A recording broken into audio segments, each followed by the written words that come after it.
Hola, buen día. El día de hoy vamos a empezar a platicar de un título de crédito, de los títulos de crédito más importantes, que es precisamente el cheque. En el cheque sucede algo muy interesante. Habíamos visto en letra de cambio, en pagaré, que la naturaleza de estos documentos es prolongar un pago en el tiempo. Es decir, yo suscribo una letra de cambio, yo firmo un pagaré con el fin de posponer el pago. La naturaleza del título, de este título de crédito del cheque es que no es un instrumento de crédito, es un instrumento de pago.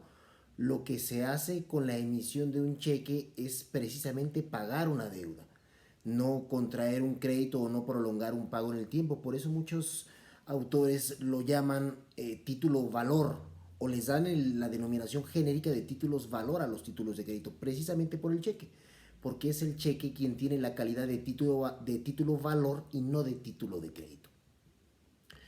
Históricamente tenemos que el cheque surge por dos motivos, que son la seguridad de no traer dinero en efectivo por habérselo dado a quien puede guardarlo sin riesgos y la comodidad de poder disponer, de poder usar ese dinero guardado sin tener que pedírselo principalmente a quien lo tiene. El artículo 175 de nuestra ley establece los tres presupuestos que debe contener el cheque, que son, número uno, que se libre contra un banco, es decir, tiene que ser necesariamente el banco o una institución bancaria la encargada de pagar ese título de crédito, so pena de no producir efectos de cheque, precisamente por ello.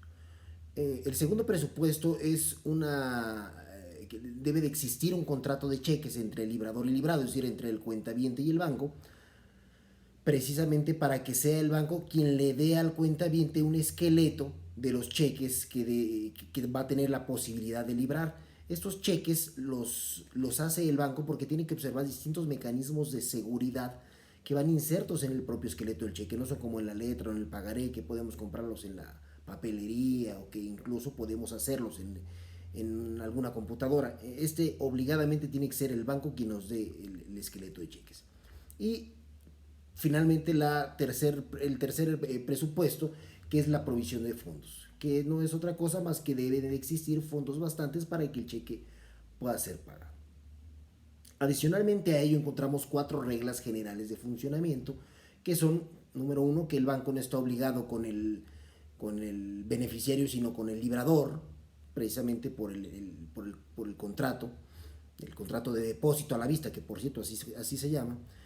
Número dos, el dinero que el banco paga no es de él, sino del librador, y como consecuencia de ello, el obligado cambiario es precisamente el librador y no el banco.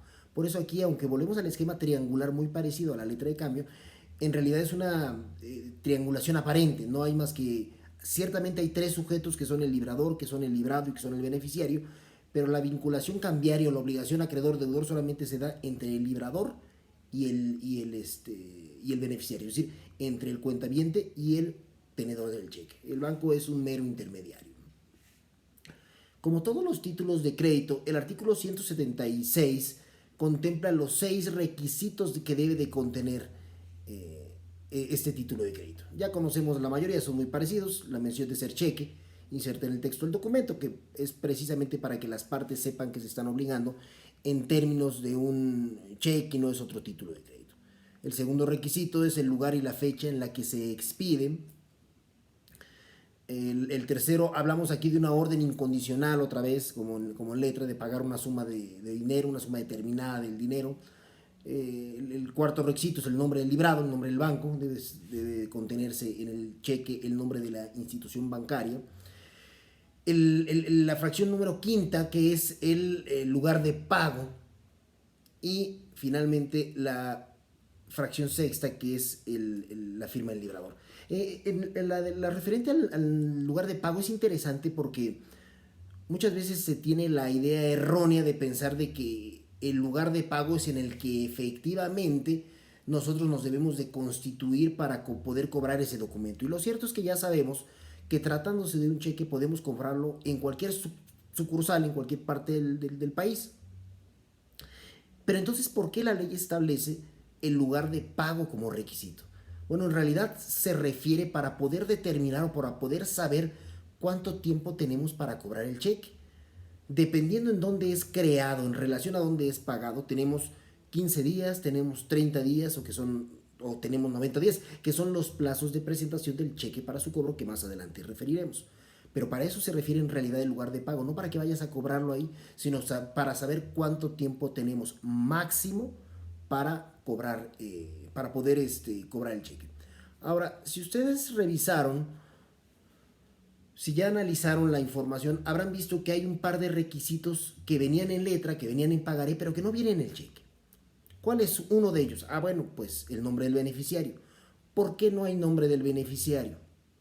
Porque este título de crédito contempla la posibilidad de que pueda ser expedido, aquí sí, al portador, de acuerdo a lo que establece el propio artículo 179. Se contempla la posibilidad de que por cheques por cantidades de hasta 5,000 pesos puedan ser expedidos al portador. Esta cantidad, esta suma, no se deriva propiamente del artículo que les acabo de referir, sino de una circular que emite el propio Banco de México, que nos establece que es a partir de 5,000 pesos el monto que tendrá que ser en forma nominativa. De menos de 5,000 pesos, de hasta 5,000 pesos podrá ser al portador. El segundo requisito que tampoco viene aquí es la fecha de vencimiento, la fecha de pago. ¿Por qué no viene como requisito la fecha de pago? Porque vamos a encontrar que el cheque, el único tipo de vencimiento que contempla es el pago a la vista. Esto quiere decir que el cheque no, en el momento en que se libra, en ese momento se tiene que pagar. Es pagadero a la vista. Por lo cual entonces habremos ya escuchado de los cheques posfechados o posdatados, que damos el día de hoy un cheque con fecha del 20 de mayo. ¿Y qué pasa? Es un cheque posfechado. ¿Se puede cobrar antes de la fecha de vencimiento? Por supuesto que se puede cobrar antes de la fecha de vencimiento, porque no existen fechas de vencimiento en los cheques. Los cheques se reputan invariablemente pagaderos a la vista. Ahora, les decía yo que en el cheque tenemos plazos que debemos de observar para presentar el cheque para su cobro. El artículo 181 nos establece estos 3 plazos que ya los hemos referido. Si un cheque es pagadero en el mismo lugar de su expedición, es decir, si un cheque es pagadero aquí en Pachuca, librado aquí en Pachuca para ser pagado aquí en Pachuca, tenemos 15 días para cobrarlo, a partir del día en que se libra. Es decir, hoy se libra, a partir de mañana es el primer día computable. Si es expedido en un lugar distinto al de su pago dentro del territorio nacional, tenemos un mes. Y tendremos 3 meses si es expedido en el extranjero, y pagadero en México, o a la inversa. Estos plazos es importante que los observemos porque no son plazos, es importante aclarar que no son plazos de prescripción, son plazos de presentación. Si nosotros no presentamos eso en esos 15 días, en esos 30, en esos 90 días, el cheque para su cobro, nuestra acción de regreso va a caducar. Precisamente porque es una causa de caducidad de la acción de regreso, el no haber presentado el cheque para su cobro dentro de los plazos que la ley establece. Ahora, por regla general y por cuestiones de seguridad, un cheque nunca puede ser revocado. ¿Qué es eso? Que yo dé un cheque y después diga, no, ya no lo quiero pagar. ¿Por qué? Porque, bueno, precisamente lo que se busca es proteger al tenedor del cheque. Entonces, un cheque no puede ser revocado salvo en 2 casos. Número 1, tratándose de cheque certificado, y número 2, una vez que hayan transcurrido los plazos del 181, los que les dije hace rato, de 15 días, 30 o 90, sin que el cheque se haya presentado para su cobro. En cualquiera de esos 2 casos, el cheque puede ser revocado. Ahora, ¿podemos cobrar un cheque de un banco en otro banco? La respuesta es sí. ¿Cómo? Solamente depositando el cheque para cuenta. Es decir, yo tengo una cuenta en Banamex y me dan un cheque de Santander. ¿Puedo cobrar mi cheque de Santander en mi banco de Banamex? Sí, pero no directamente en ventanilla. Normalmente puedes ir a ventanilla y te lo pagan, pero el cheque, como es de otro banco, la única forma en la que lo puedo cobrar es mediante depósito en la cuenta. Es decir, yo voy a depositar mi cheque en mi cuenta, y el dinero, eso sí, va a tener que físicamente entra hasta la 24 o 48 horas posteriores. Eso es porque hay una figura que se llama cámara de compensación, que es la que opera. La cámara de compensación es un centro de acopio en el que van a acudir los bancos, tanto a cobrar los cheques que le deben los otros bancos como a pagar los que él va acaba debiendo ese día. Para eso sirve la Cámara de Compensación, es la que va a verificar con el cheque que con Santander, en el caso del ejemplo, con Santander va a verificar que el cheque tenga fondos para que ese dinero que está en el cheque me lo depositen o ingrese en mi cuenta de Banamex y no de Santander.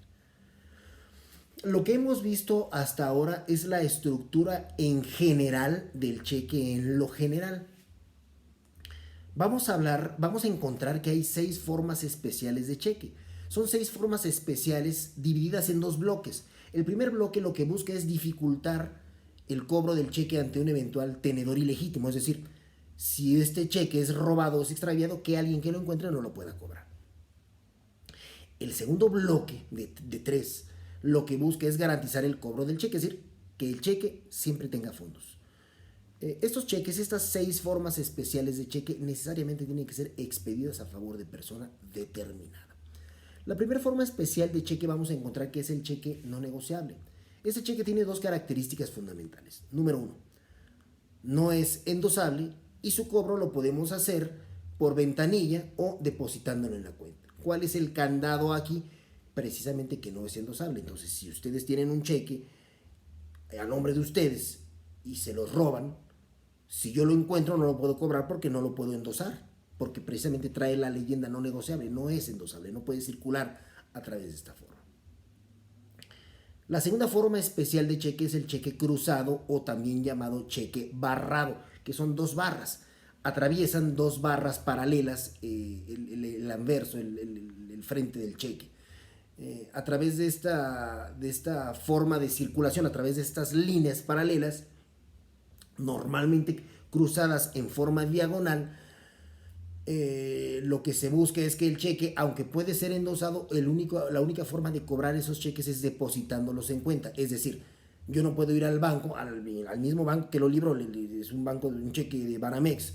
Yo no puedo ir a Banamex y decirle, oye, Banamex, págamelo directamente en ventanilla. Necesariamente, para que el cheque me lo paguen, tengo que depositarlo en una cuenta.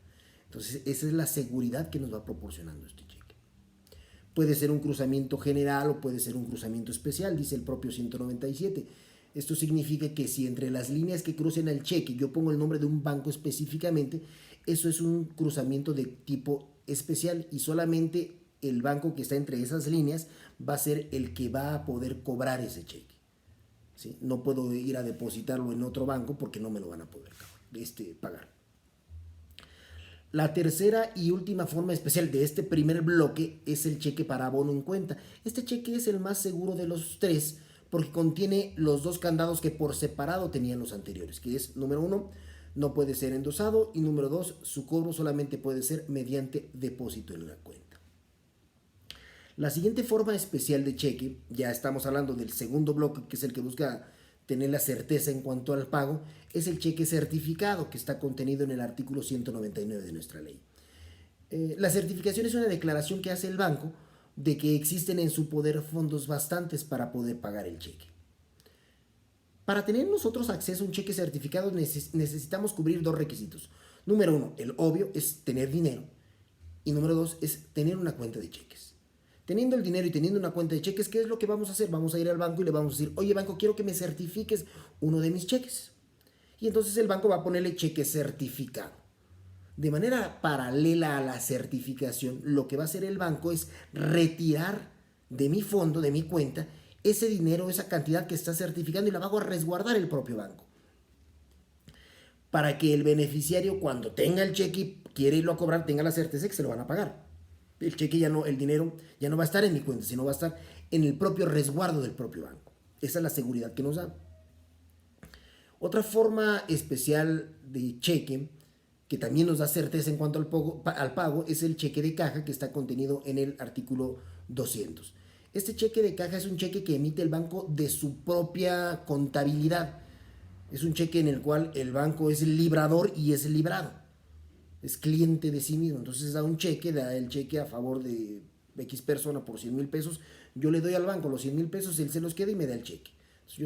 Ya ese cheque yo se lo doy a la persona a la cual se lo compre y solamente esa persona va a poderlo cobrar. Ese cheque también tiene fondos y tanto el cheque de caja como el certificado no son endosables y su cobro puede ser por ventanilla o por depósito en cuenta. Y la última forma especial de cheque es el cheque de viajero. Y este es aquel que emite el banco para ser canjeado precisamente en sucursales del propio banco o a través de sus corresponsalías, que son precisamente los cheques que se utilizan cuando se hacen viajes en el extranjero. Lo que se usa es comprar cheques de distinta denominación de la moneda regularmente que circula en el país al cual vamos. Si vamos a Estados Unidos, vamos a comprar dólares y compramos cheques de viajero en dólares de distinta denominación, de modo que cuando nosotros vamos y los compramos nos dan cheques de 20, de 50, de 30, de lo que queramos, y los llenamos, los firmamos.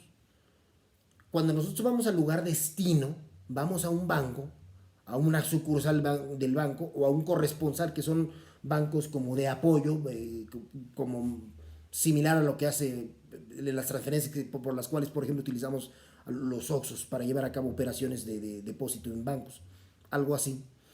Vamos a ese otro banco del país a donde estamos, le damos el cheque y el banco ya nos da la divisa precisamente en la cual nosotros adquirimos el dinero. Para eso nos sirve el cheque de viajero.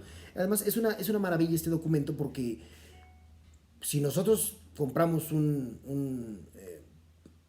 perdemos, por ejemplo, dinero, pues difícilmente lo vamos a poder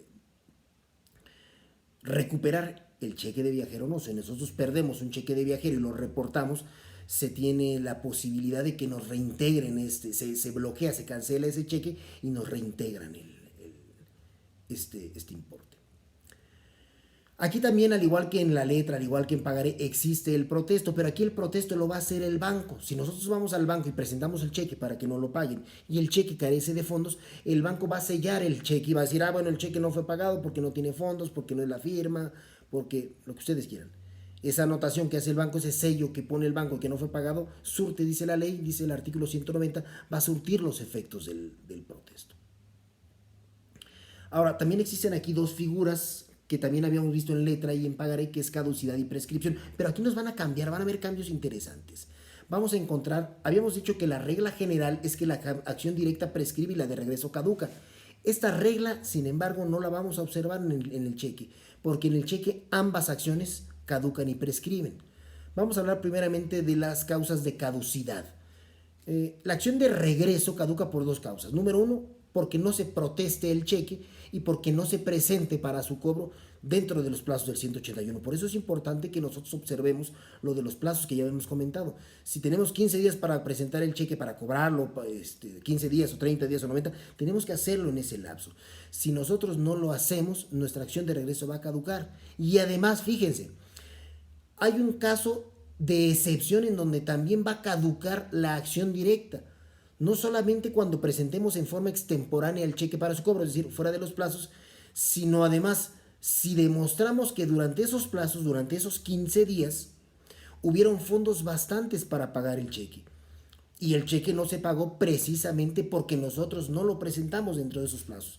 Entonces, imagínense un cheque que se creó, no sé, el 10 de marzo, creado y pagado en la misma plaza. Quiere decir que tenemos hasta el 25 de marzo para cobrarlo, y lo presentamos para su cobro el 27. El 27 ya nos caducó nuestra acción directa, de regreso, porque ya pasaron los 15 días. Y si además se demuestra que durante esos 15 días hubo dinero para pagarse el cheque, también caduca nuestra acción directa. Y nuestro cheque ya no nos sirve. Ya ni siquiera hablemos de prescripción, ya no tendría ni siquiera sentido. No tenemos acción. Eso es por lo que toca a la caducidad. En cuanto a la prescripción, vamos a encontrar que aquí la prescripción es para las dos acciones, la directa y la de regreso. Para el último tenedor prescriben en 6 meses contados a partir de que hayan transcurrido los plazos del 181. Es decir, a la única fecha que tenemos, que es a la fecha de libramiento, le vamos a sumar el plazo de presentación, que son 6 días o 15 o 30, más los 6 meses. Y para las endosantes y avalistas, la acción solamente prescribe en 6 meses. Entonces, pero estamos hablando de las acciones directa y de regreso. ¿Qué ocurre cuando un cheque es presentado en tiempo y no es pagado por causa imputable al librador? Dice el artículo 193 que entonces en ese caso el librador va a estar obligado a pagar una indemnización de daños y perjuicios cuyo monto no será menor al 20% del valor del cheque. Siempre y cuando, reitero, siempre y cuando el cheque hubiera sido presentado en tiempo. Entonces, Para cobrar esta indemnización de por lo menos el 20 hay que presentarlo en tiempo y tenemos que reclamárselo al librador. Si demandáramos a alguien distinto al librador, no podemos reclamar esta indemnización. Finalmente, tenemos que se pueden ejercer las 4 acciones que ustedes ya conocen, que es la acción directa, la acción de regreso, la causal y la de enriquecimiento. La directa se ejercita solamente en contra del librador y su aval. No es algo muy común que existan avales en la figura del cheque, pero la ley contempla esa posibilidad. La acción de regreso contra cualquier otro obligado, que aquí solamente encontraríamos a los endosantes en propiedad y a los avales de los endosantes. En la acción causal solamente encontraríamos que se puede ejercitar el beneficiario contra el librador y el endosatario contra el endosante. Y finalmente la acción de enriquecimiento que se ejercitaría en contra del librador. Eso sería grosso modo el tema de el cheque. Espero que haya sido de su utilidad. Gracias.